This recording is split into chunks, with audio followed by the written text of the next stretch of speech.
سبق نمبر 9 کا نام ہے حروف لین۔ جی حروف لین دو ہیں، واو اور یا، یعنی حروف جی لین دو ہیں، واو اور یا۔ آگے ہے واو ساکن سے پہلے زبر ہو تو واو لین ہوگا، یا ساکن سے پہلے زیر ہو زبر ہو تو یا لین ہوگا۔ یعنی واو ساکن سے پہلے اگر زبر ہوگی تو وہاں پر واو لین ہوگا، جیسے جیم واو زبر جو۔ اسی طرح آگے ہے یا ساکن سے پہلے زبر ہو تو یا لین ہوگا، جیسے جیم یا زبر جئی۔ اور اسی طرح حروف لین کو بغیر کھینچے بغیر جھٹکا دیے نرمی سے معروف پڑھیں، یعنی اس ٹھیک ہے سبق نمبر 9 کو نہ کھینچیں گے نہ جھٹکا دیں گے، نرمی سے معروف لہجے میں پڑھیں گے۔ ٹھیک ہے آگے ہم سبق پڑھتے ہیں۔ بسم اللہ جی الرحمن الرحیم۔ بسم اللہ الرحمن الرحیم۔ با واو زبر بو،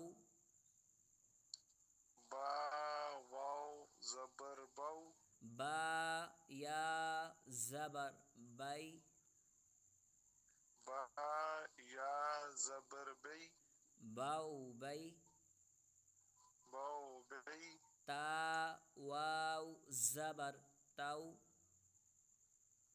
تا واو زبر تو، تا یا زبر تی، تا یا زبر تی، تو تی،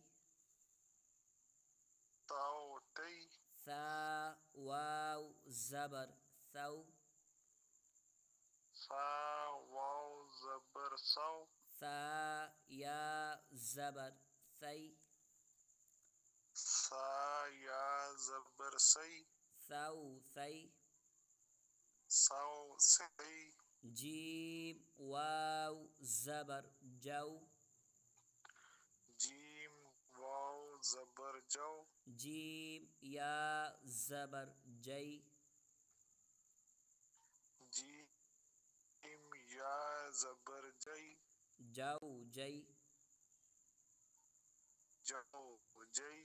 حروف لین والے سبق کو نہ جیسے ہم نے سنا، نہ اس کو کھینچیں گے نہ اس کو جھٹکا دیں گے، جیسے ہم نے اس کو پڑھا نرمی سے معروف طریقے سے، جی اسی طریقے سے ہی ہم نے قرآن پاک میں بھی پڑھنا ہے، اس سبق کو بھی پڑھنا ہے۔